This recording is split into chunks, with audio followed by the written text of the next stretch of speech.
The dark-skinned, blue-eyed people who settle at the feet of the mountains in a town called Vardy, many people believe are mixed race. What if everything you thought you knew about your family, your identity, was a lie? In this video, we dive into a hidden American mystery that Tucker Carlson once hinted at, but never fully explored. Are they good or bad? And I think some of them are bad. A DNA test reveals a shocking truth behind America's Melungeon mystery. And it's not good. For over 200 years, these Appalachian communities lived in the shadows, their origins buried under layers of folklore and denial.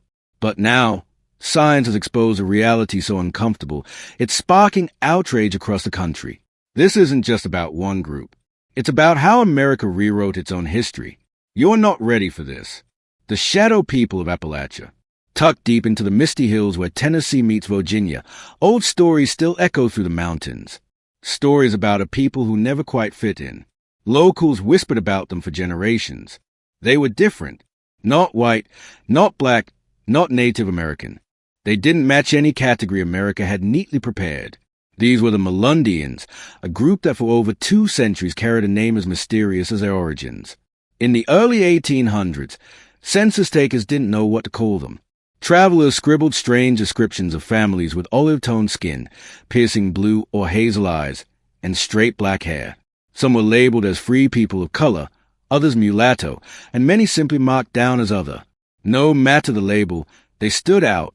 But what puzzled outsiders even more was how these people lived. Isolated, secretive, and fiercely protective of their communities. By the time the Civil War rolled around, these families had already settled in remote corners of Appalachia, away from curious eyes and prying officials. There were around 40 core families in this hidden world, passing down their stories, customs, and above all, their determination to survive. They built their own churches and schools when they were allowed. When they weren't, they taught their children at home. They farmed, married within their group, and stayed out of trouble. Outsiders called them names, often with suspicion or contempt. The word Melungeon itself wasn't originally a badge of identity. It was a slur. Yet somehow, through that mix of pride and pain, the name stuck. Travel writers and amateur historians were fascinated. Who were these people? Theories started piling up like folk legends. Some claimed the Melungeons were descended from Portuguese sailors, possibly shipwrecked long ago. Others said they were Moors from North Africa, brought to America by the Spanish. A few even suggested they were one of the lost tribes of Israel. The mountains were silent on the truth. They offered no answers, only more mystery. The isolation helped. While the rest of the country built cities and railroads, these mountain communities clung to their way of life. If someone asked too many questions, they were met with tight-lipped shrugs. You didn't talk much about where your people came from. You just said, "We're Portuguese," and moved on. That answer opened fewer doors, but it also closed fewer of them. And it wasn't just a matter of pride. It was survival. In 19th century America, identity could be a weapon. Being labeled as colored in the South could mean losing your right to vote, go to school, own property, or even walk freely. The farther away you were from whiteness, the harder life got. So families who looked different learned to rewrite their own stories. It wasn't a lie, it was protection. Generations grew up under those stories. Children were told they were of noble origin, that their ancestors had come from far-off lands. They clung to the legend of being different, but not that different. Portuguese was exotic, but still European. It gave them a way to explain their appearance without drawing dangerous conclusions. But even within their own communities, people wondered. Some looked in the mirror and saw features that didn't match the stories. Some looked at old family Bibles and noticed missing pages or names that seemed adjusted. The answers were always just out of reach, wrapped in silence and half-truths. By the late 20th century, the Melungeons had gone from whispers in history to a growing point of curiosity. Scholars, genealogists, and amateur historians wanted answers. Who were these people really? And why had their origins been hidden for so long? The question had been asked for over 200 years. But the real answer wouldn't come from folk tales, census records, or family Bibles. It would come from their blood. And once the truth surfaced, not everyone would be ready for it. Theories, myths, and desperate identity. By the time researchers began asking serious questions about the Melungeons in the late 20th century, the mythology had already taken root. These weren't just whispers anymore. The stories had been told and retold, passed through generations like sacred truth. Ask a Melungeon descendant about their ancestry, and you'd often hear confident tales of Portuguese sea captains, Turkish traders, or mysterious European wanderers who made their way into the Appalachian wilderness long before America was even a country. The most popular theory claimed that Melungeons were the descendants of Portuguese explorers who were shipwrecked along the Carolina coast and pushed inland away from the growing colonies. That theory had traction for a reason. It allowed families to explain their darker skin and unusual features without connecting them to the one thing that could have cost them everything. African ancestry, Portuguese. It sounded foreign, yes, but still European. Acceptable. Other stories went even further. Some claimed Melungeons had Jewish roots, descended from Sephardic Jews, fleeing persecution during the Inquisition. Some believed they were Moorish slaves brought by the Spanish who somehow escaped and found refuge in the mountains. And then there were the theories that bordered on pure legend, descendants of the lost colony of Roanoke, survivors of ancient Phoenician voyages, even whispers that they were one of the 10 lost tribes of Israel. These myths weren't told as fantasy. They were survival tools for families living under the weight of racial laws. They weren't just telling stories, they were building shields. Being labeled black in the American South, even in the mid-10th century, could mean a life of legal and social restrictions. Jim Crow laws didn't leave much room for nuance. And in many cases, if you couldn't prove your whiteness, the consequences could be life-altering. Claiming a Portuguese identity wasn't just a story. It was a strategy. And for a time, it worked. Families held their ground, married within their group, kept to themselves, and repeated the same origin stories until they hardened into fact. In some communities, the word Melungeon became a point of pride, reclaimed from the slur it once was. In others, it remained a label to be avoided at all costs. By the 1960s and 70s, interest in genealogy began to grow. People were no longer satisfied with stories. They wanted records. They wanted proof. But what they found only deepened confusion. Old census documents listed Melungeon families under different racial classifications from decade to decade. Sometimes they were recorded as white, other times as mulatto, and occasionally as free people of color. The paper trail was a maze full of contradictions. Still, the myths persisted. Even as evidence began to surface that suggested a more complex ancestry, many descendants refused to let go of the romantic explanations. No one wanted to be told their proud family history was actually the product of racial mixing in colonial Virginia. To some, that felt like a ratio. To others, it felt like a threat. But the landscape was starting to shift. DNA testing was becoming more accessible. Companies began offering home kits that could trace ancestral origins to specific continents, even regions. The results didn't care about stories. They didn't ask for permission. They told the truth, even when that truth was inconvenient. And that's when the cracks really started to show. Melungeon descendants who had always identified as Portuguese or Native American began getting results that didn't match the narrative. West African ancestry appeared on the reports.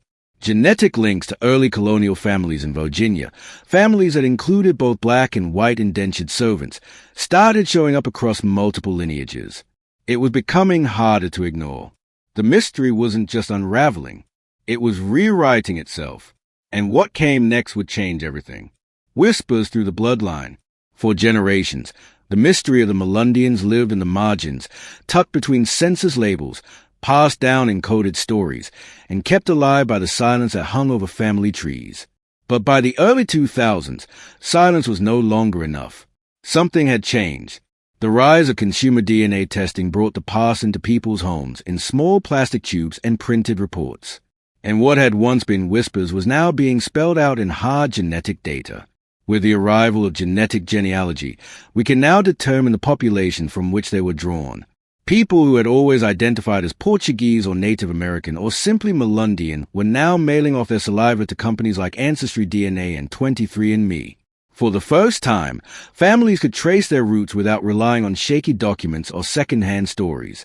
At first, the result brought curiosity.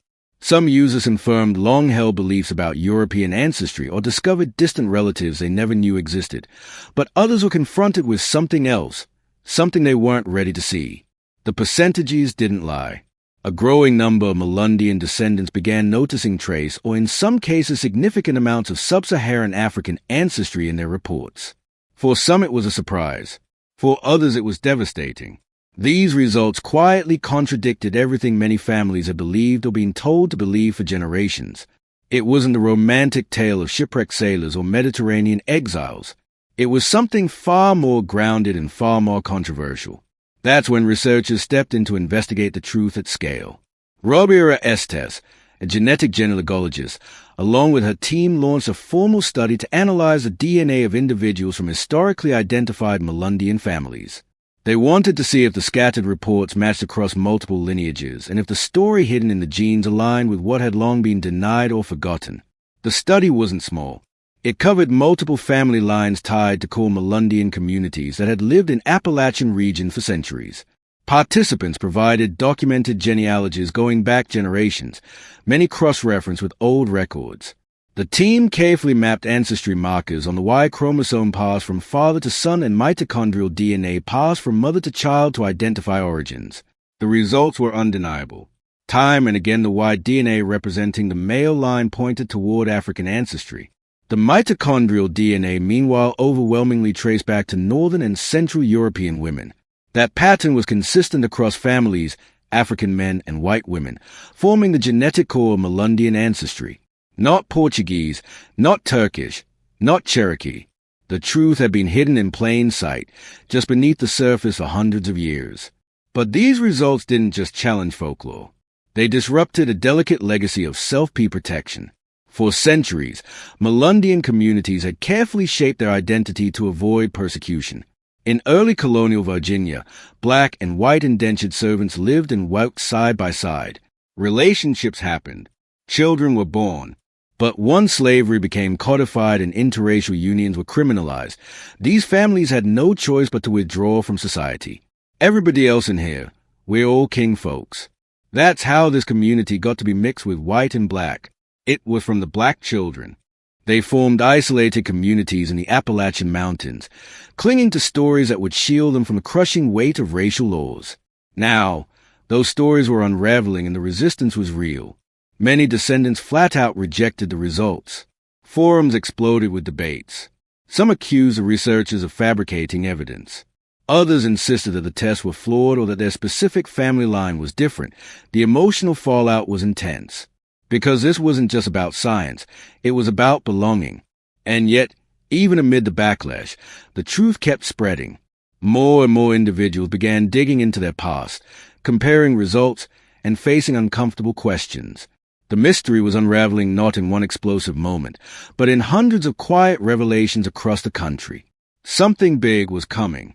The final study wasn't just going to clarify the Melungeon origin. It was going to turn it inside out. And when the findings were finally published, the response was louder than anyone expected because the title said it all. The Melungeon mystery had finally been solved. And it wasn't good. The shocking truth. When the study was finally published in a peer-reviewed journal in 2012, it didn't come with fireworks or headlines. But for those who had followed the Melungeon story for years, it hit like a thunderclap titled Melungeons, a multi-ethnic population. The report offered the clearest, most detailed answer to a question that had haunted Appalachia for over 2 centuries. And the findings were blunt. The genetic evidence left little room for debate. DNA tests revealed the shocking truth behind America's Melungeon mystery, and it's not good. At least not for those still clinging to the old legends. The researchers led by Robiera Estes had examined DNA from participants across multiple well-documented Melungeon lineages. Before we get to their DNA, you should know that Melungeons have typical Appalachian surnames like Collins, Goins, Bunch, Evans, and Mullen. They found a striking pattern. The Y chromosome, which traces a paternal line, came back again and again with markers linked to sub-Saharan African men. Meanwhile, the mitochondrial DNA passed down from mothers traced back to white women of Northern or Central European descent. Together, these two streams told a very different story from what many Melungeon descendants had grown up believing. For years, they were told they were Portuguese or Turkish or descended from some mysterious band of Mediterranean wanderers. But those stories, it turned out, were never based on science. They were social camouflage, misconstructed to survive in a world that punished African ancestry. In 17th century Virginia, before slavery was fully institutionalized, black and white indentured servants sometimes lived and worked alongside each other. Relationships formed, children were born. But as laws grew more brutal and racial lines hardened, those families were pushed into the margins. Their only option was to isolate and intermar within their own communities. What the DNA uncovered wasn't just a matter of correcting a family tree. This rewrites history. The Melungeon origin story isn't an isolated oddity tucked away in Appalachian hollows here about the Melungeons and or the Maroon community, so to speak. And I pay attention to people, especially in Virginia, when I go to the western part of Virginia. It's a window into colonial America before race was legally weaponized. It shows that the rigid racial categories we now take for granted were manufactured, built to control, not reflect reality. The Melungeons didn't come from lost tribes or sunken ships. They came from America's earliest, most uncomfortable truths. But here's where it got personal. Many who identified as Melungeon weren't prepared for what the study revealed. Estes later recalled the emotional backlash that followed. There were a whole lot of people upset by this study. She said they just knew they were Portuguese or Native American. For those families, the DNA report didn't just revise a story. It shattered it. Accepting African ancestry meant confronting centuries of stigma, not just from outsiders, but from within. And yet the reaction also revealed something deeper. These stories had survived for so long. Not because people were ignorant, but because they were trying to protect themselves. In a society where being even partially black could result in losing your land, your rights, or your life, claiming Portuguese ancestry wasn't deception. It was survival. Still, the science couldn't be ignored. The report confirmed that Melungeon communities were not born from foreign settlers arriving by sea, but from interracial unions that defied and were later crushed by early American law. The families fled persecution, settled in remote areas, and clung to whatever identity kept them safest. The DNA study didn't just explain who the Melungeons were. It revealed how power, fear, and racism shaped the way they had to present themselves to the world. And that's why the truth hit so hard. Because it wasn't just about Appalachia. It was about America. The Melungeon mystery, once thought to be a strange footnote in history, was now a glaring example of how the country buried its own past under myths and misdirection. In solving the mystery, the study had opened something bigger, something many weren't ready to face. Denial, anger, and identity in crisis. The scientific results were clear, but what followed wasn't celebration, it was backlash. The moment the DNA study was made public, forums lit up, emails poured in. Some accused the researchers of bias. Others claimed the testing methods were flawed. And many insisted the conclusions simply couldn't be true. In small Appalachian towns and among Melungeon descendants across the country, emotions ran high. For some, the truth felt like a betrayal. For others, it felt like erasure. Robira Estes, the lead researcher, wasn't surprised. She had spent years talking to families, many of whom were convinced of their Portuguese or Native American ancestry. Some had passed those stories down like gospel, attaching pride and dignity to them. What does it mean to be Melungeon?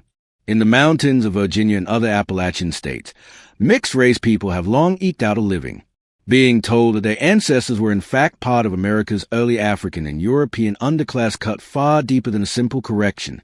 It struck at the core of who they believed they were. There were people who had identified as white their entire lives, had lived, married, and raised children under that identity, only to be told that their DNA suggested something different.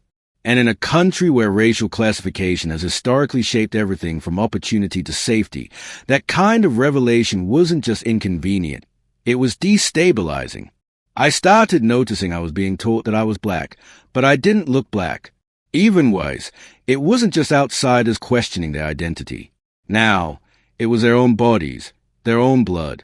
Some descendants went public with their refusal to accept the findings. Online message boards filled with comments like, "We're not African, we're Mediterranean, and this study is a lie. My grandmother told me we were Cherokee." Others clung to discredited 19th century writings that suggested the Melungeons were a separate exotic race untouched by American slavery. It didn't matter that the science said otherwise. What mattered was that they felt their dignity was under attack. The controversy revealed just how deeply racial identity is tied to self-worth in the United States. It also exposed how myths, even when untrue, can become essential to survival. Many of the families in question had spent generations walking a tightrope, maintaining just enough ambiguity to avoid the worst kinds of discrimination. In the Jim Crow South, even a hint of African ancestry could mean losing your rights, your home, or worse. So, communities rewrote their histories. They didn't lie. They adapted, and now suddenly that adaptation was being undone. It's important to understand the psychological weight of such a shift. This wasn't like finding out your great-grandfather came from Ireland instead of Scotland. This was about a story that had protected families from harm for over 200 years. Being told it wasn't true felt to some like being stripped of their identity. They weren't just learning new facts. They were being asked to reconsider everything they thought they knew about themselves. Not everyone reacted with denial. Some took the results as a long-overdue reckoning. A smaller but growing number of Melungeon descendants began to embrace the complexity of their heritage, acknowledging that their story was more American than any of the legends. They saw the DNA not as a threat, but as a mirror, and in that mirror they found not shame but strength. Still, the wounds ran deep. Even today, debates continue within Melungeon communities. There are those who refuse to accept the science and those who see it as a path to healing. What's certain is that the study didn't just answer an old question. It tore open a new one. What do we do when the truth doesn't match the story we live by? For the Melungeons, the mystery may have been solved, but the identity crisis it triggered is far from over. What the Melungeon mystery tells us about America. The Melungeon story began as a regional curiosity, a strange people in the hills of Appalachia whose origins no one could quite explain. But by the end of it, it became something much bigger. It forced the country to confront the uncomfortable truth that the lines between race, identity, and history were never as clean as we were taught to believe. This wasn't just about a few dozen families. It was about how early America operated before the rules were set, before the racial caste system was fully built. The Melungeons were living proof that interracial unions, cooperation, and community existed long before they were outlawed. Their descendants weren't anomalies. They were evidence that American history didn't unfold in the rigid categories we now impose on the past. What happened after the DNA results went public says just as much. The anger, the denial, the heartbreak, it wasn't about genes. It was about identity. It revealed how many people had built their sense of self on family stories meant to shield them from discrimination. It showed how myths can become more than myths. They can become lifelines. Sociologist Reginald Daniel once said, "All of us are multiracial." In many ways, the Melungeon mystery proves that point.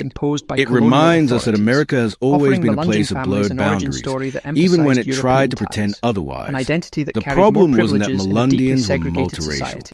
The problem was that for too long they had to hide it. Today, some descendants embrace the full story. Others still resist. But one thing is certain, the DNA study didn't just rewrite Melungeon history. It challenged how we tell all of American history. Because if the truth about these Appalachian families was hidden for centuries, how many other truths are still buried? How many names in dusty archives are mislabeled, misclassified, or forgotten altogether? The Melungeon mystery may be solved, but its ripple effect is still moving. It's a story about survival, yes, but it's also a story about the lies we tell to protect ourselves and what happens when those lies finally come undone. What do you think about this discovery? Let us know in the comments.